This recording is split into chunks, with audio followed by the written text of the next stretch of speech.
परम पूज्य संत शिरोमणि आचार्य श्री 108 विद्यासागर जी महाराज के परम प्रभावक शिष्य अरहम योग प्रणेता परम पूज्य मुनि श्री 108 प्रणम्य सागर जी महाराज एवं परम पूज्य मुनि श्री 108 चंद्र सागर जी महाराज के मंगल आशीष से अरहम जीव दया भारत संस्कारित और मजबूत जैन समाज के निर्माण हेतु आर्थिक रूप से असमर्थ एवं कठिन परिस्थितियों का सामना कर रहे परिवारों के लिए कर रहा है अद्वितीय सेवा कार्य। आप सभी साधर्मी बंधुओं से अनुरोध है कि आप भी गौ ग्रास औषधि निधि कोष, बेटा बेटी शिक्षा निधि कोष, बेटा बेटी चिकित्सा निधि कोष, व्रती ब्रह्मचारी भैया दीदी निधि कोष, अपना आहार योजना और रोजी रोटी निधि कोष में 2500 रूपए प्रति माह या 1000 रूपए प्रति माह के साथ जुड़कर जीव दया और साधर्मी सेवा के इस पुनीत कार्य में अवश्य सहयोग करें। दान राशि नीचे दिए गए बैंक डिटेल्स में भेजकर रसीद के लिए 9717857614 पर अवश्य सूचित करें। अकाउंट नेम ओम अरहम सोशल वेलफेयर फाउंडेशन। संपर्क सूत्र 9717857614, 8586984787, 9810843757, 9810436940। इस कार्यक्रम के पुण्यार्जक हैं प्रणम्य वाणी देवदूत। प्रणम्य गुरु की वाणी पहुँचे घर घर, सम्यक ज्ञान पर भावना हो हर घर। सभी प्रणम्य वाणी देवदूत के पुण्य की बहुत बहुत अनुमोदना मात्र 12,000 रुपए वार्षिक सहयोग राशि प्रदान कर प्रणम्य वाणी देवदूत बने। अधिक जानकारी के लिए संपर्क करें।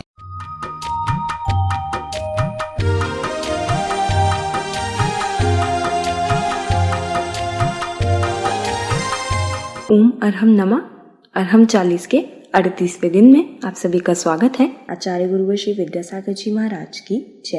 अरहम श्री प्रणम्य सागर जी महाराज की जय। आज हम प्रणव मंत्र ओम के साथ पदस्थ धर्म ध्यान करेंगे। ज्ञानार्णव ग्रंथराज में इसे शब्द ज्योति के नाम से संबोधित किया गया है और यही हमारी ज्ञान ज्योति प्रकट करने में सहायक होती है। इसलिए मैं कहता हूं कि आप लोगों को हमेशा ग्रंथ का आलम्बन लेकर के श्लोकों को सुनते हुए भी स्वाध्याय करने की रुचि डालनी चाहिए। समझ आ रहा है? केवल जो आप प्रवचन सुनने का भाव रखते हैं वो प्रवचन सुनना आपके लिए उपयोगी हो सकता है, जल्दी समझ में आ सकता है, लेकिन अगर उसी प्रवचन में किसी ग्रंथ का आधार है तो वह आपके लिए बहुत ज़्यादा श्रुत ज्ञान को बढ़ाने वाला हो सकता है। इसलिए यहाँ कहा जा रहा है कि यह शब्दात्मक जो ज्योति है, देखो अभी शब्दात्मक ज्योति जल रही है। हमने कभी सुना है कि शब्दात्मक भी ज्योति होती है? हमने तो हमेशा सुना है कि ज्योति ज्ञानात्मक होती है। आचार्यों ने हमेशा ज्ञान ज्योति की बात कही है। जब भी आप कहीं दीपक जलाते हो तो कहते हो भाई ज्ञान ज्योति। तो ये भी यहाँ बताया जा रहा है ज्ञानार्णव शब्दात्मकम ज्योति। पहले शब्द ज्योति की जरूरत है। शब्द ज्योति आपके अंदर आएगी तो वो शब्द ज्योति से ही ज्ञान ज्योति प्रकट होगी। शब्द नहीं है, कुछ आपके अंदर शब्द का अर्थ ही नहीं आ रहा है तो ज्ञान कहाँ अपने आप से थोड़ी ना कोई प्रकट हो जाएगा। तो पहले शब्द ज्योति, केवल ज्ञान ज्योति। लेकिन केवल ज्ञान ज्योति से भी ये शब्दात्मक जो ज्योति निकली है, इस शब्दात्मक ज्योति को अगर हम अपने अंदर धारण करते हैं तो हमारे अंदर एक संबंध बनता है, जिस संबंध को कहा जाता है वाच्यवाचक संबंध। ये संबंध जो शब्दों से और अर्थों से जो संबंध होता है उस संबंध को बोलते हैं वाच्यवाचक संबंध। कमर सीधी, गर्दन सीधी, आंखें बंद रखें, चेहरे को प्रसन्न बनाएं, गहरी लंबी श्वास हृदय तक ले जाकर रोकें। महसूस करें हमारा मन प्रसन्न है। हृदय में बहुत छोटा सा सूक्ष्म रूप से एक कमल है जो हमारी ध्यान से, श्वास के प्रभाव से विकसित हो रहा है। फिर से गहरी लंबी श्वास लें, हृदय स्थान पर रोकें और महसूस करें एक सुंदर सा कमल हमारे हृदय स्थान पर विकसित होता हुआ हमें दिखाई दे रहा है। इस कमल की कर्णिका पर ओम अक्षर का स्मरण करें, ओमकार का स्मरण करें।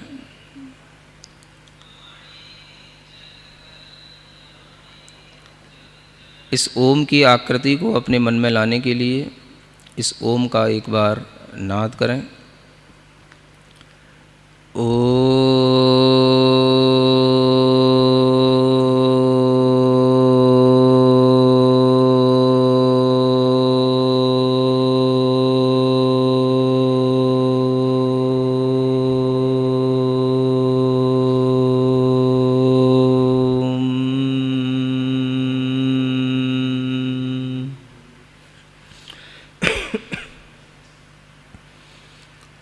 पूरी गहरी लंबी श्वास लेते हुए थोड़ा सा कुंभक का भी अभ्यास करें।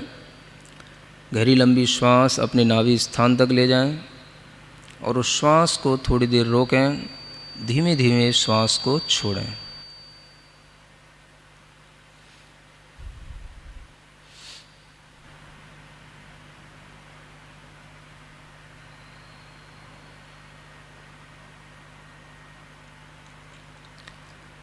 फिर से अपना मन पूरा हृदय स्थान पर लाएं।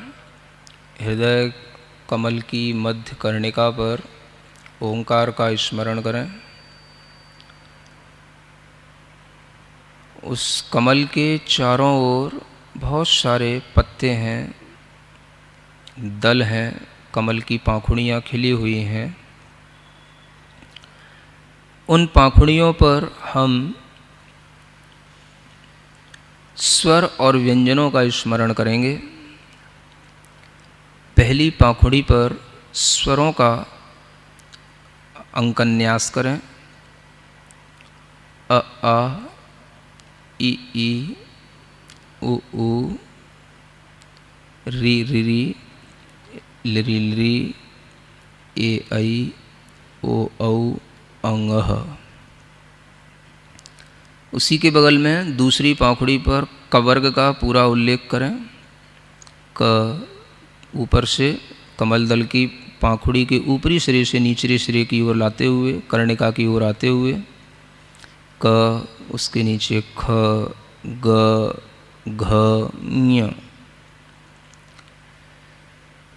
उसी के बगल में चवर्ग च, छ, ज, झ, ङ।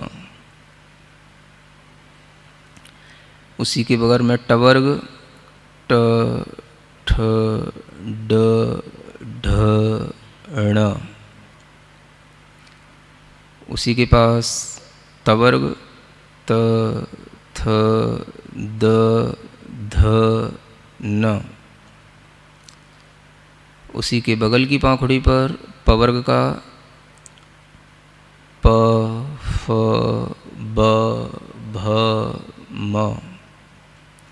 उसी के बगल में य, र, ल, व। उसी के पास अंतिम पाखुड़ी पर श, स, क्ष, ह। सभी स्वर और व्यंजनों से युक्त हृदय कमल पर ओंकार का स्मरण करते हुए गहरी लंबी श्वास लेंगे और उस श्वास को रोके रखते हुए अपने माथे पर उस ओम का चिंतन करते हुए मस्तक से चंद्रमा की आकृति की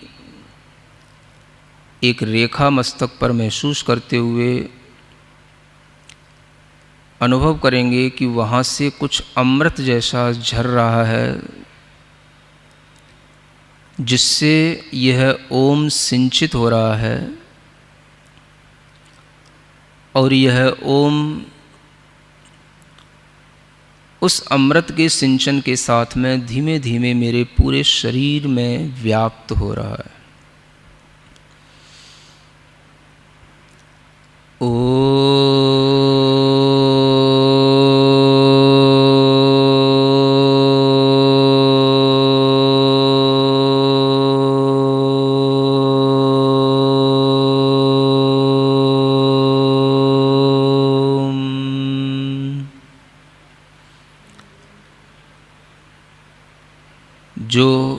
सफ़ेद रंग का ओम है, अमृत से सिंचित हुआ है, माथे के पास से झरता हुआ पूरे शरीर में फैल रहा है। उस सफ़ेद रंग के प्रकाश का, सफ़ेद रंग की आभा का पूरे शरीर में अनुभव करेंगे।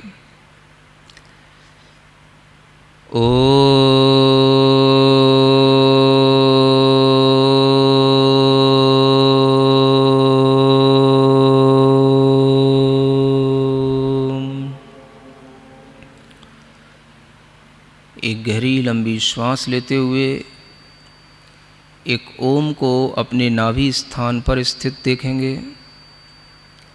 और उस ओम को गहरे लाल रंग में चिंतन करेंगे। सिंदूर के समान गहरे लाल रंग का, रक्त के समान लाल रंग का, और उस ओम को भी पूरे शरीर में फैला हुआ अपनी रक्त कणिकाओं के साथ मिश्रित होता हुआ महसूस करेंगे।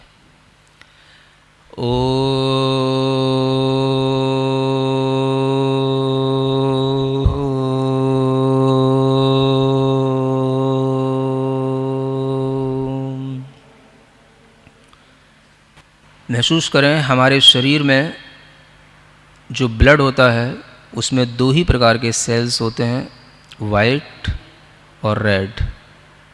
और ओम के दोनों प्रकार के रंगों के स्मरण से हमारे ब्लड के सभी सेल्स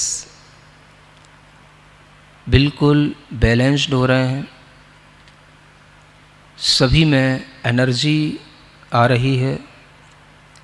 हमारे पूरे शरीर के अंदर ब्लड में इस ओम की शक्ति, ऊष्मा का प्रवाह निरंतर घुल रहा है।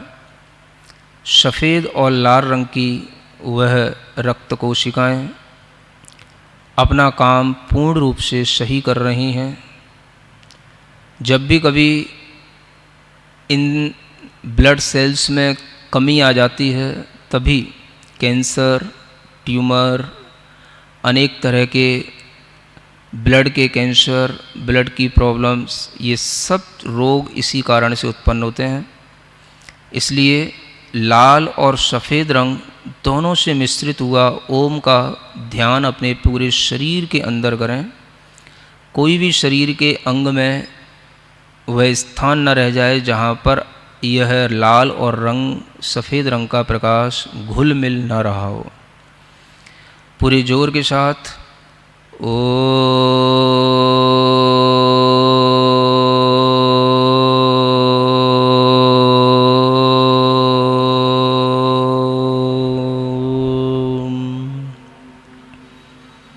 पुनः एक बार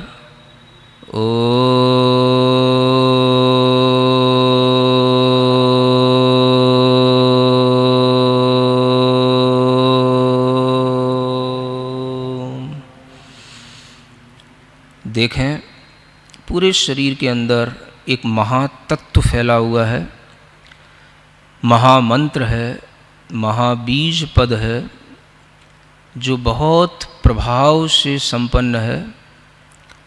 इस मंत्र के पूरे शरीर में फैल जाने पर अब हमें कोई भी असाध्य रोग पीड़ित नहीं कर सकता। मैं हर प्रकार के रोग से लड़ने की क्षमता से युक्त हूँ। भावना करें, मैं हर तरह की बीमारी से लड़ने में समर्थ हूँ। कोई भी वायरस का प्रभाव मेरे शरीर पर, मेरी ब्लड सेल्स पर नहीं पड़ सकता। पूरे शरीर के अंदर मैं ओम को, ओम की ऊर्जा को अनुभव कर रहा हूँ। महसूस करते रहें, लाल रंग का प्रकाश नाभि से उत्पन्न हुआ है, सफ़ेद रंग का प्रकाश मस्तक से उत्पन्न हुआ है और वह ओम पूरे शरीर में इन दोनों प्रकार के रंगों से घुल मिल रहा है। गहरी लंबी श्वास लें। श्वास को कुंभक की तरह पेट में रोक के रखें। विचार करें, यह शरीर मैं नहीं हूँ, मैं चैतन्य आत्मा हूँ। मेरे कर्मों के कारण से मुझे यह शरीर मिला है। मैं इस ओम की अग्नि से उन सब कर्मों को जो पूरे चैतन्य आत्मा में लगे हुए हैं उनको जला रहा हूँ। उन कर्मों से अपनी चैतन्य आत्मा को मुक्त कर रहा हूँ।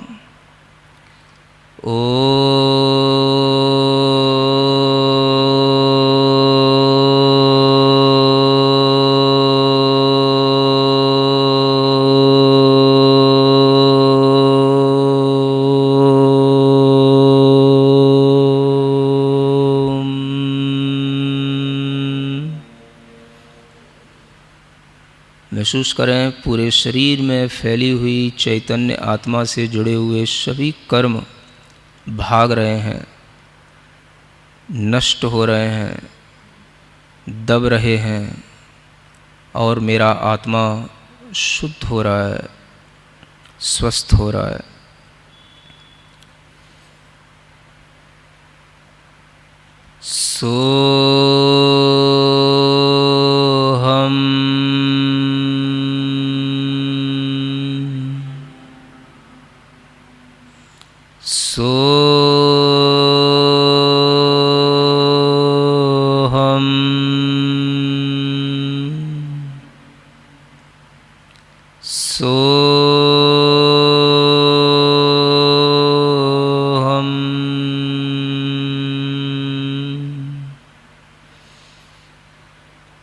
पूरे शरीर में स्वस्थता महसूस करें, मन को प्रसन्न महसूस करें और चैतन्य आत्मा को कर्मों से रहित शुद्ध महसूस करें। मैं सिद्धों के समान शुद्ध चैतन्य आत्मा हूँ।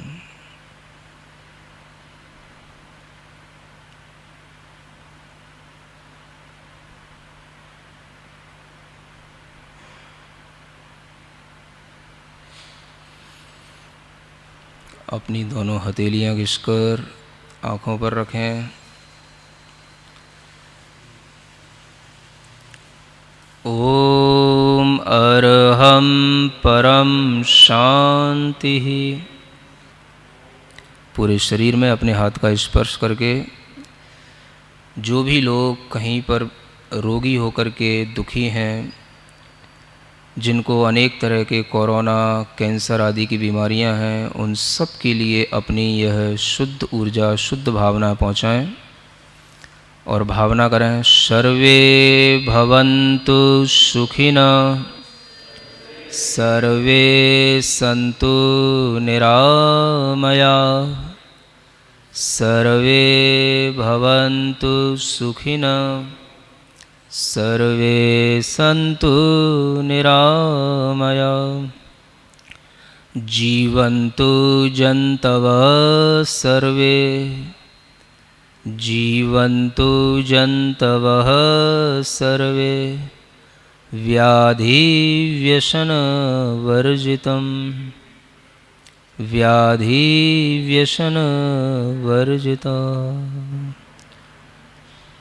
ओम शांति, ओम शांति, ओम शांति। जैसा कि अरहम ने कहा, लाल और सफेद रंग में ओम का ध्यान करने से हमारे रक्त पर भी प्रभाव पड़ता है, तो आज के समय में हमें इसे अवश्य अभ्यास में लाना चाहिए। आज के गृह कार्य में हम क्षमा करने का प्रयास करेंगे। आज जब भी हमें किसी पर क्रोध आएगा, किसी से भी कोई लड़ाई आदि की परिस्थिति होगी, तो हम पहले अपने मन में शांति से 3 बार ओम अरहम नमः का उच्चारण करेंगे और उसके पश्चात ही कुछ भी करेंगे। आज के लिए इतना ही। सभी को ओम अरहम नमः।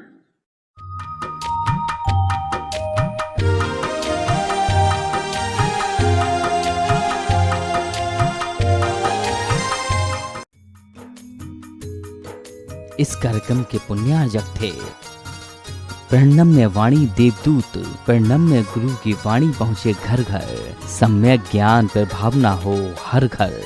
सभी प्रणम्य वाणी देवदूत के पुण्य की बहुत बहुत अनुमोदना मात्र 12,000 रुपए वार्षिक सहयोग राशि प्रदान कर प्रणम्य वाणी देवदूत बने। अधिक जानकारी के लिए संपर्क करें।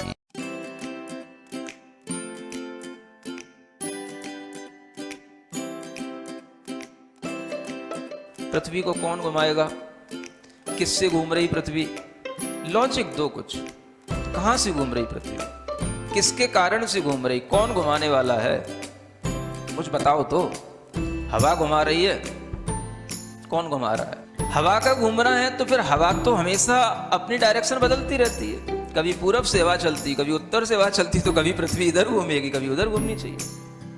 क्या घूमता है? कौन घुमाता है?